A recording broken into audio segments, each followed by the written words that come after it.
Friday night fish fry is a very popular meal throughout the Midwest, but I tell you, since I moved to Wisconsin, it's not just a meal, it's an event. We have giant beer halls that fill to the brim full of people enjoying very tasty fish fry and sampling some local beers as well. And I'm very excited to show you how to make an excellent fish fry in the comfort of your own home.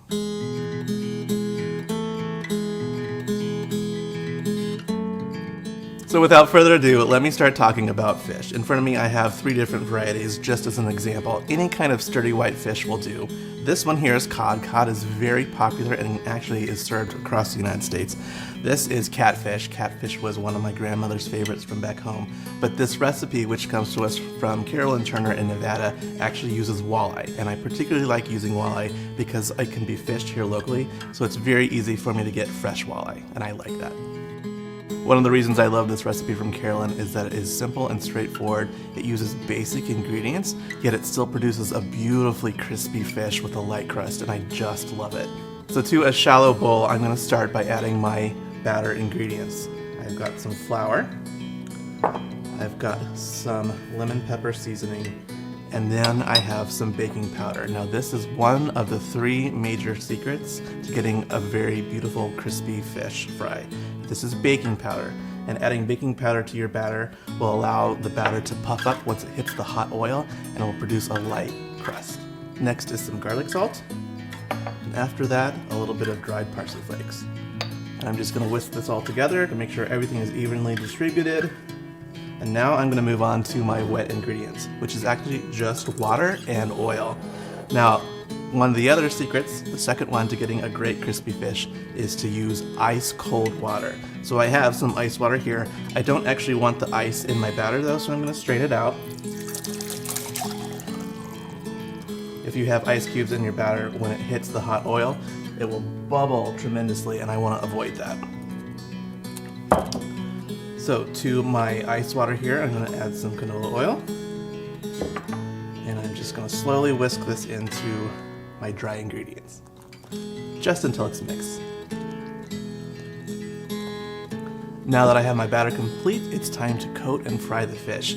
But let me tell you about secret number 3 to getting an excellent, perfect fish fry, and that is properly heated oil. I have mine heated to 375 degrees. That's very important. You want cold fish to hit the hot oil, and then it'll give you the crust that puffs and crisps, which is great. Beside me here I have a deep fat fryer. You of course can use an electric skillet or simply a pot on your stove. When you're filling whatever you're going to use to fry, be aware of how much oil you add. You don't want to overfill because you might end up with a big mess in your kitchen. I've done it before and it's awful to clean up. Also, safety first. I usually keep a lid nearby as well as a fire extinguisher just in case there are any accidents. I want to make sure I'm safe. Alright, I'm going to collect my batter, select a piece of fish, add it to my batter, make sure it's thoroughly coated, but I also don't want excess batter, so I'm going to let some drip off, and then I'm going to add to my oil, and I always place it away from me so if there's any splashes I don't get burnt. Do a second piece here, coat it thoroughly, let any excess drip off, add to the hot oil and let it drop away from me. Now as you can see, I've only added a couple pieces of fish to the fryer. I don't want to overcrowd that fryer basket because as I add fish to the hot oil, the temperature decreases, and if that oil gets too cold, it's going to result in soggy fish.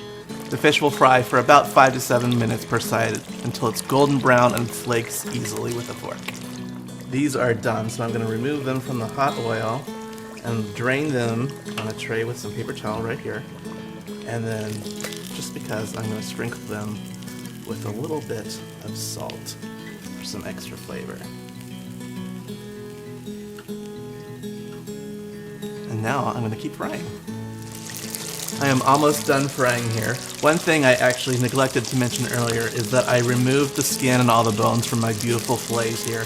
The reason I did that is the skin will tend to curl as it fries, and you'll end up with a funny shaped piece of fish.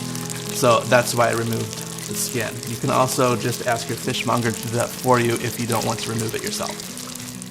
Now in my house, we can't have fish fry without proper condiments. And of course, tartar sauce is an ideal condiment to go with our beautiful fish. Carolyn also provides us with a great tartar sauce recipe that is super simple. In my bowl, I have some mayonnaise, and I'm just going to add some sweet pickle relish, some lemon juice, and of course, a little bit of salt and pepper, just to finish it off. Now all I have to do is stir it together and refrigerate this until I'm ready to serve.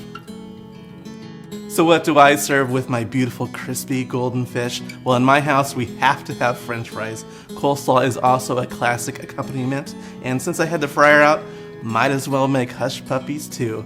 Serve with the tartar sauce that I made and accompany the whole thing with your favorite ice cold beverage. Mine happens to be beer, and for me this is the perfect spread.